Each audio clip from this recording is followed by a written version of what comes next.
Nobody warns you the worst pain in life isn't losing everything you built. It's watching the woman who once swore to love you forever stand in a courtroom and laugh in your face while her lawyer points at your $12 Walmart shirt and calls you nothing.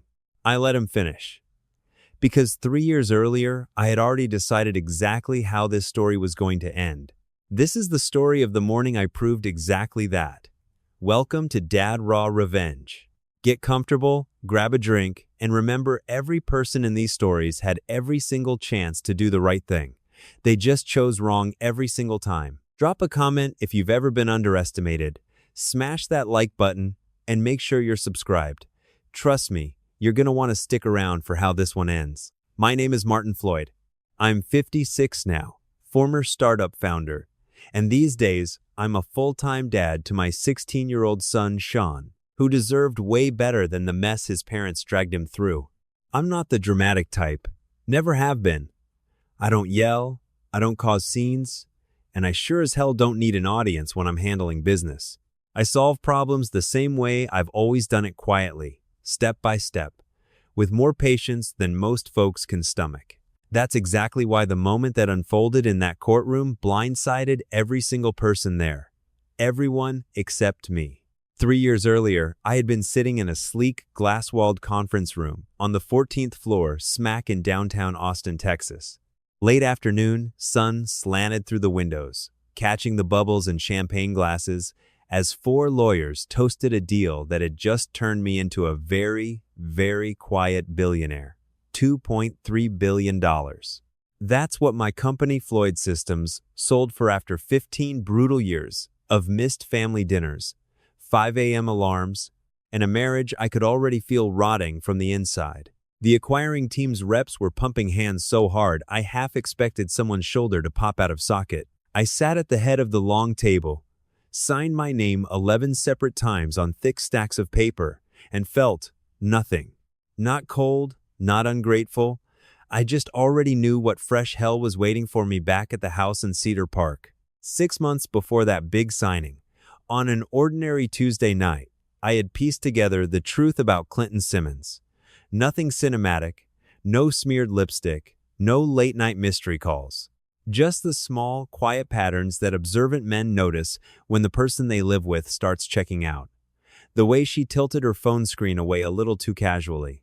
The slightly different laugh she saved for certain phone conversations. The way she suddenly stopped picking fights with me, even though Florence had always loved a good argument. When someone who thrives on conflict goes radio silent on the fighting, you know they found a new place to put all that energy. I sat on that knowledge for 3 full days, turning it over in my mind like a puzzle with missing pieces. Then I made the call. Kathy Moore wasn't the billboard kind of lawyer. No flashy ads on the highway. No TV spots bragging about big wins.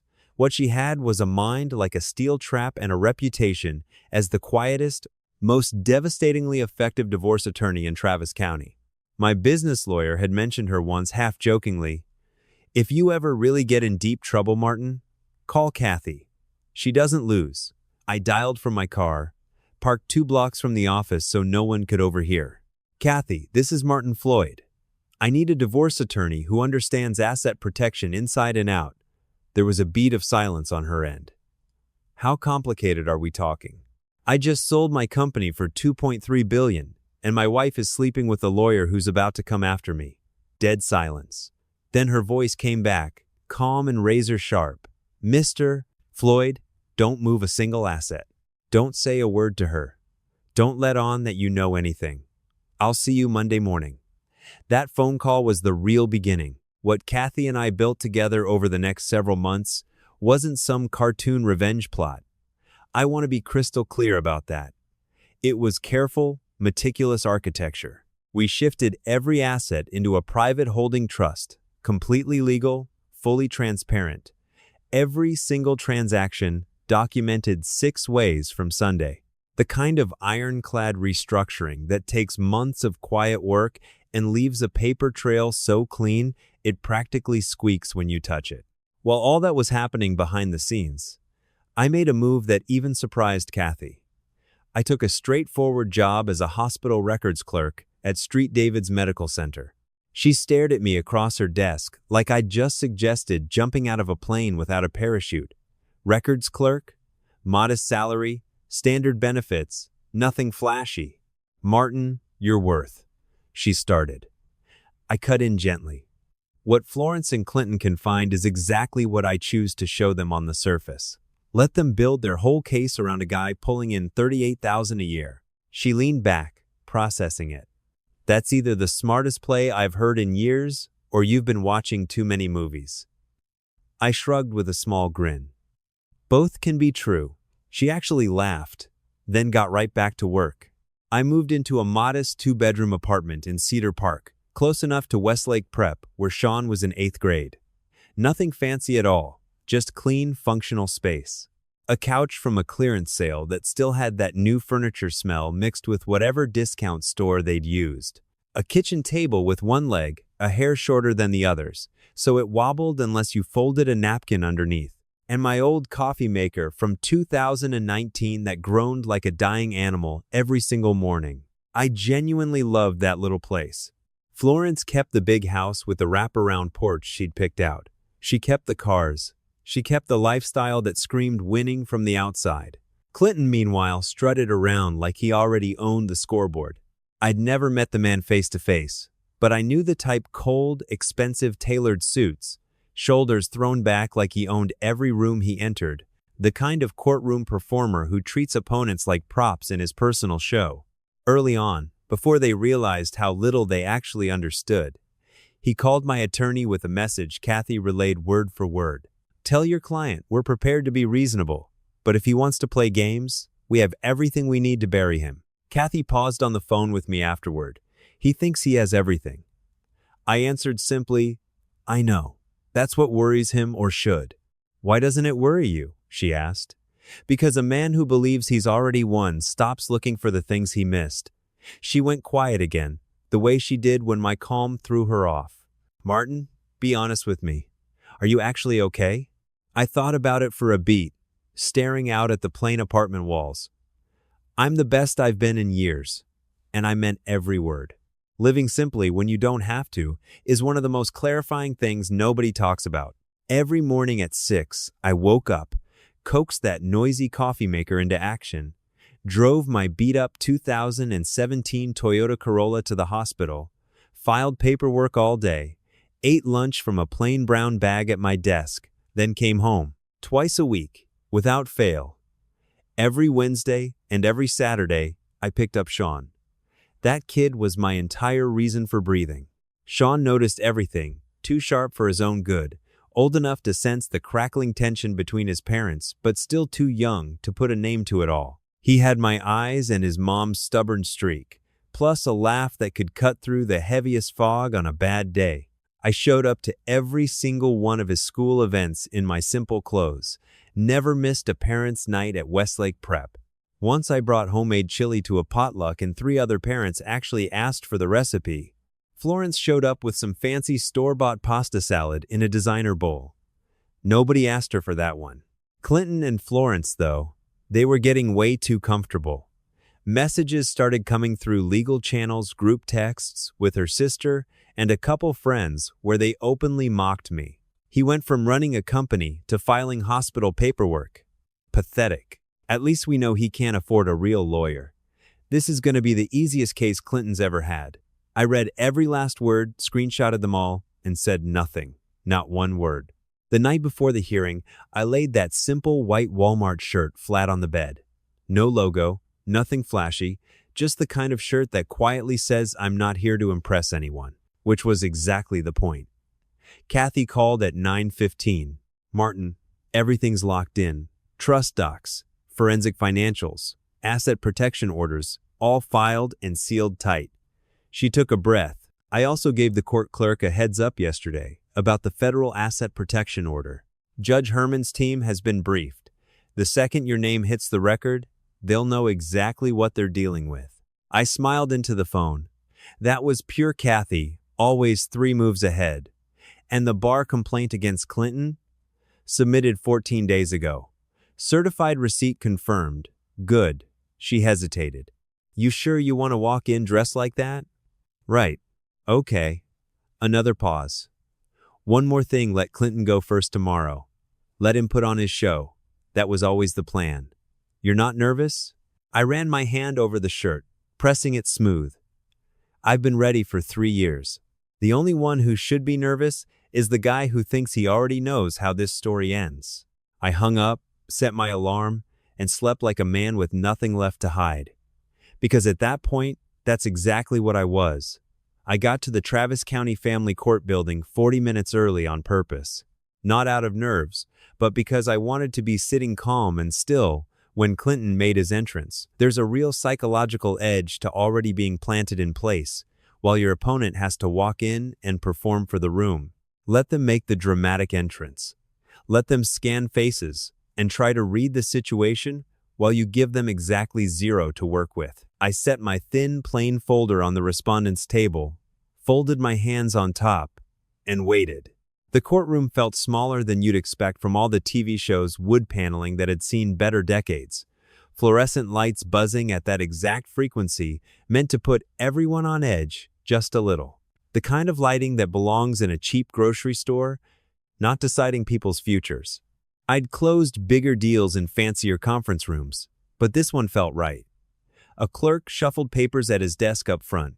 A court reporter adjusted her machine. The bailiff stood by the door, big guy, solid posture, the face of someone who'd watched every flavor of human mess and stopped being impressed years ago. Then the doors opened. Clinton Simmons strode in like he owned the whole damn building, and I mean that literally.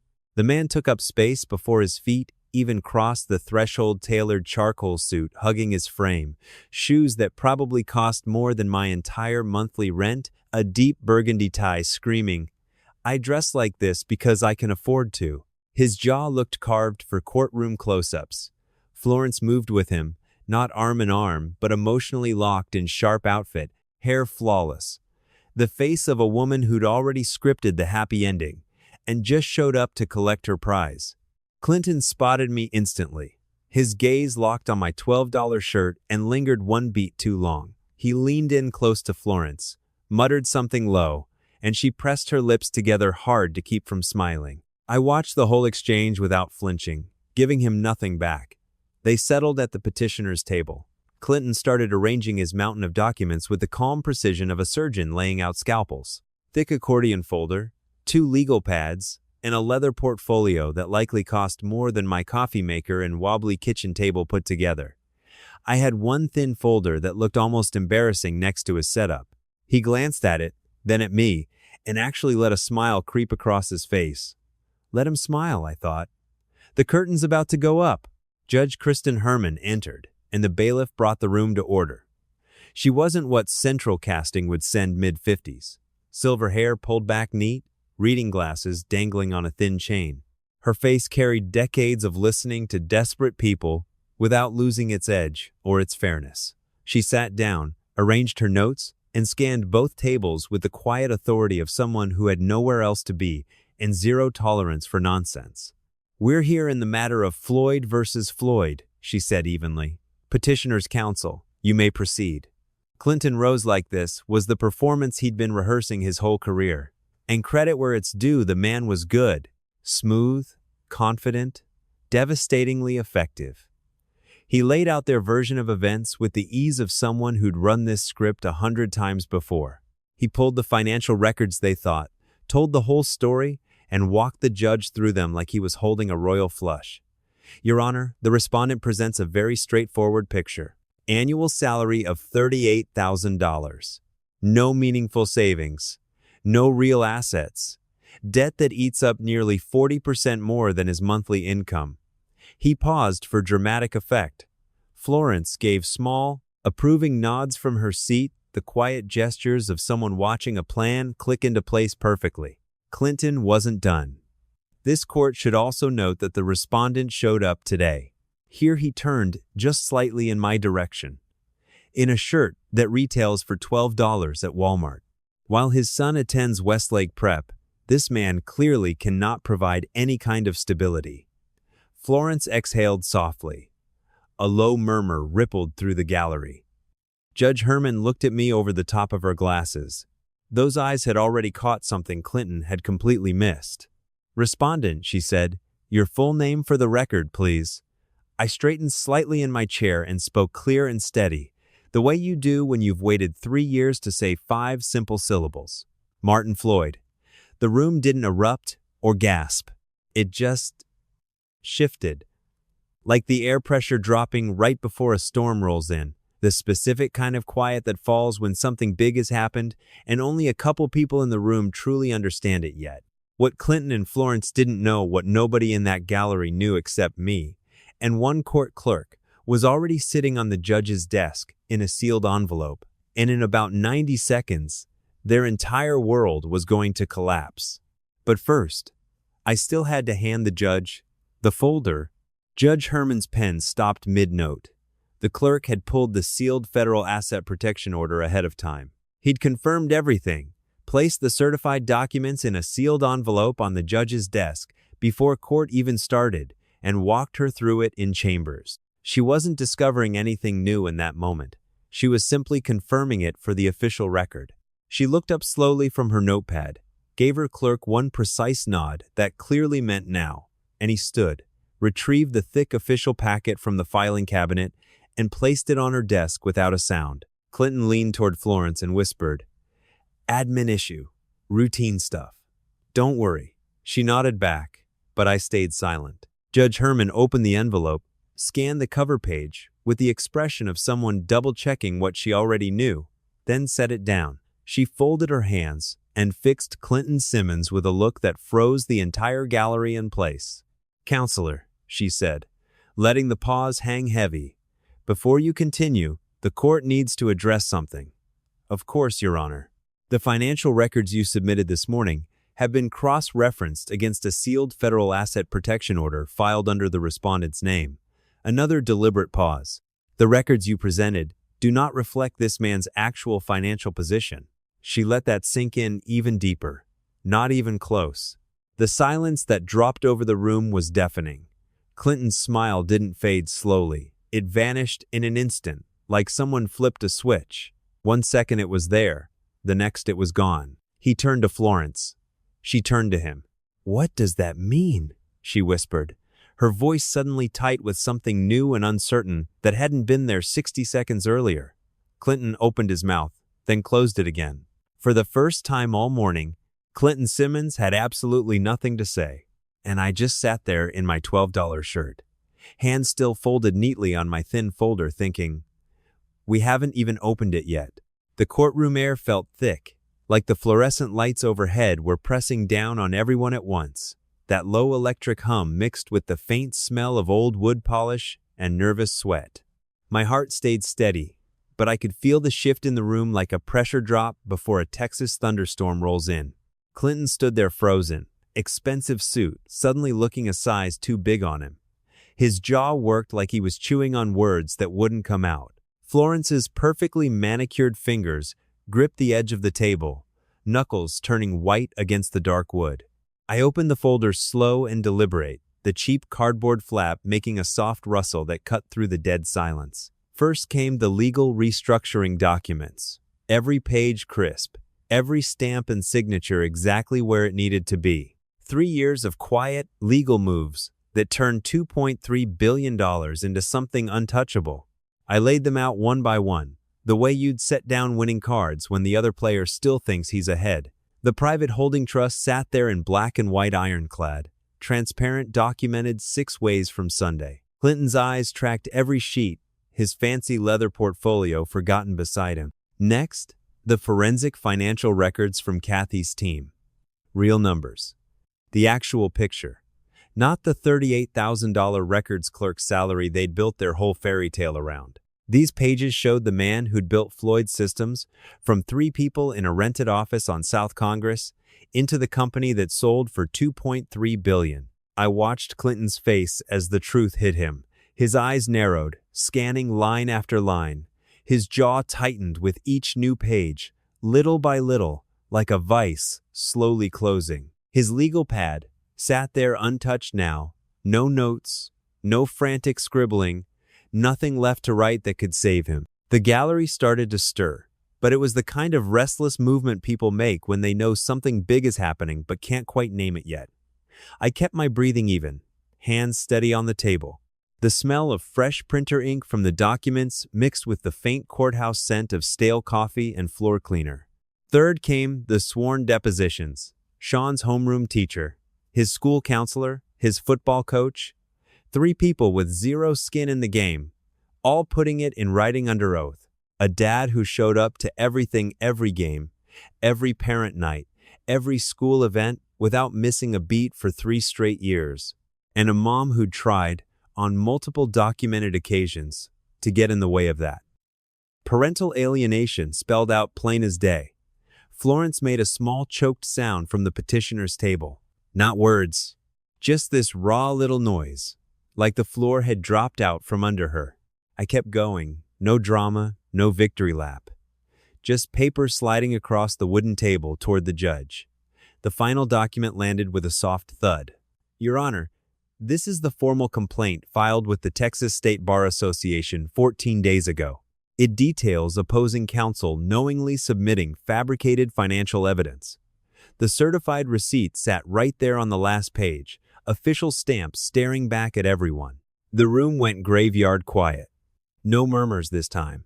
Just pure, heavy stillness.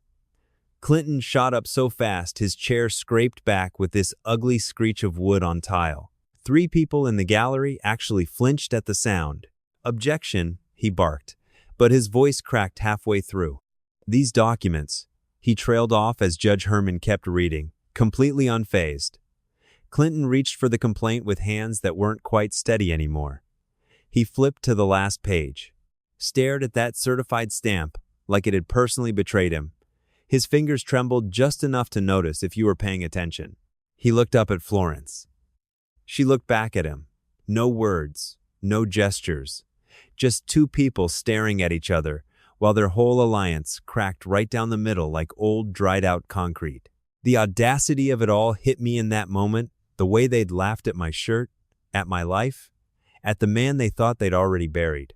But the real bomb hadn't even dropped yet, because the doors at the back of the courtroom were about to open, and the 2 men walking down the aisle weren't there to deliver good news. That's when the doors at the back of the courtroom eased open with a soft click. Kathy Moore walked in calm as could be, like she had all the time in the world, and nowhere better to be. Neat suit, composed expression. The kind of lawyer who lets her paperwork do all the heavy lifting. She gave me one small, precise nod across the room, right on schedule.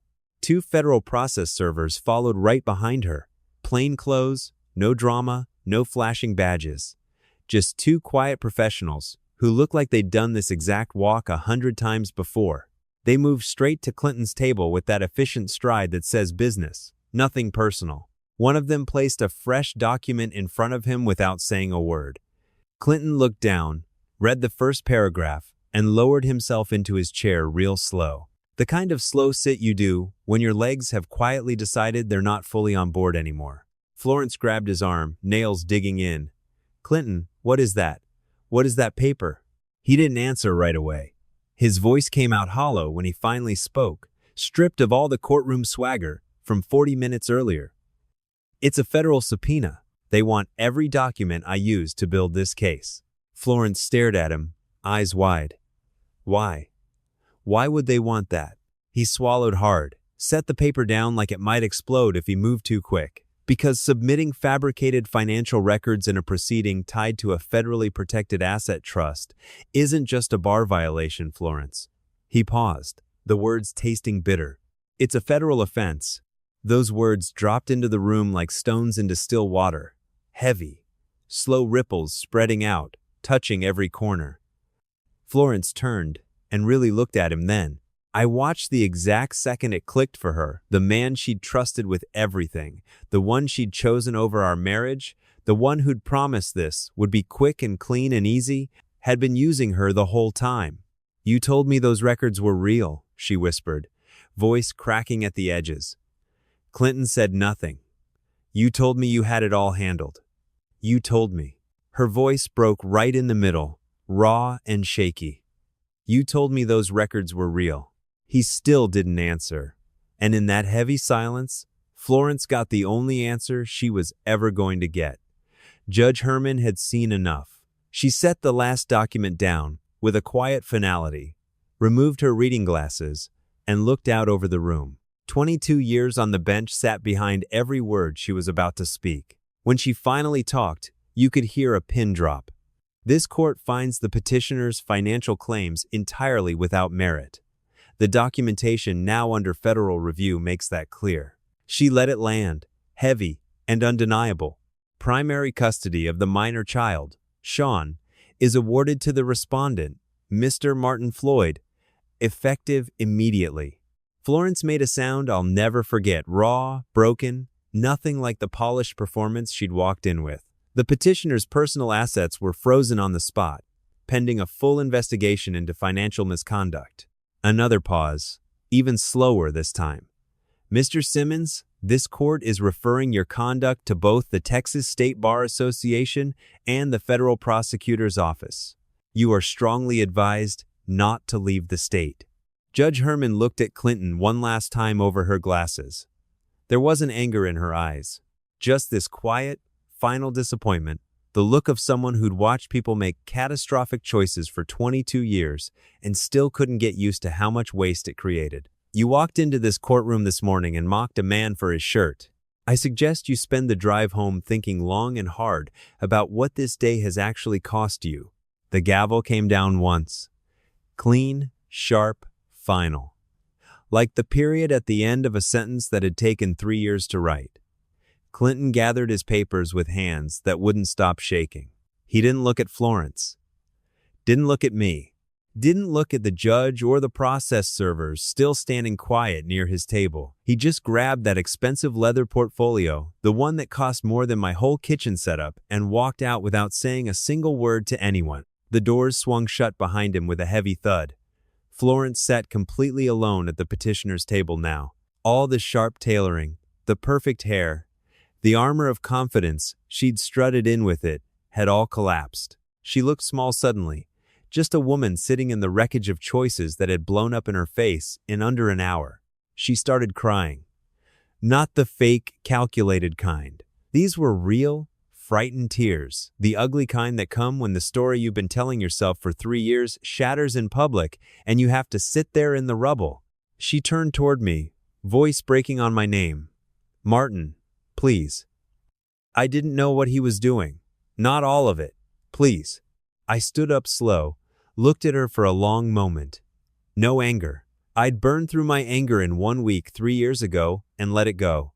Because anger makes for lousy building material. Everything it touches ends up crooked and leaning. What I felt instead was this quieter, sadder kind of grief.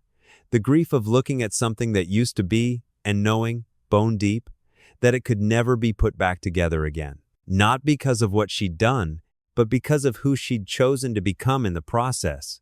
Get well, Florence, I said quietly, the words landing soft in the heavy air. Not for me. Sean needs his mother to be well. That's the only thing I want for you now. I turned and walked out. The afternoon light outside hit the courthouse steps the way it always does in Austin, warm, lazy, completely unbothered by whatever drama just unfolded inside. Traffic hummed along Congress Avenue. Someone's radio played faintly from a passing car. Just another normal Texas afternoon that had no clue it had been the most important day of my life. I stood on the top step, took one slow breath, and let the air fill my lungs. It was over. 3 years of brown bag lunches, and that noisy coffee maker and the wobbly kitchen table. 3 years of showing up in plain clothes to every one of Sean's events, while Florence and Clinton traded mocking texts behind my back. 3 years of saying nothing while they said everything. Done. Sean was waiting at the bottom of the steps. 16 years old, backpack slung over one shoulder, the careless way teenagers do it. He studied my face the way he'd been doing his whole life. That kid always noticed everything. Dad, he said, pushing off the railing. Did you win? I walked down and put my arm around his shoulders, feeling the solid weight of him there. I didn't go in there to win, Sean. He looked up at me, curious. Then what'd you go in there for? To tell the truth. He went quiet for a second, The kind of thoughtful silence he gets when something's really sinking in. What's the difference between winning and telling the truth? I glanced down at my shirt, smoothed it once with my free hand. Winning is about you. Truth is about something bigger than you. He nodded slowly, not getting all of it yet. That was fine. He had time now. We both did. We walked over to my 2017 Toyota Corolla together. No fancy town car, no champagne, no show for anyone else. Just a dad and his son on a quiet Austin afternoon, 3 years of patience finally paying off for good. I still have that shirt today, folded neat, tucked away in a box on the top shelf of my closet. Not as some trophy, I'm not that guy. Trophies are for people who need constant reminders they did something once. I keep it as something simpler, a reminder that choosing simple when you don't have to isn't giving up. A quiet life isn't a small one. The most dangerous person in any room isn't the loudest or the best dressed or the one hauling a 4-pound accordion folder and a fancy burgundy tie while acting like the game's already over. It's the one who's been doing his homework in silence for years. Clinton Simmons walked in that day with every visible advantage: money, connections, confidence, a case he'd spent months building against a man he thought he'd already dismissed. I walked in with one thin folder, a plain shirt, and patience. He never stood a chance.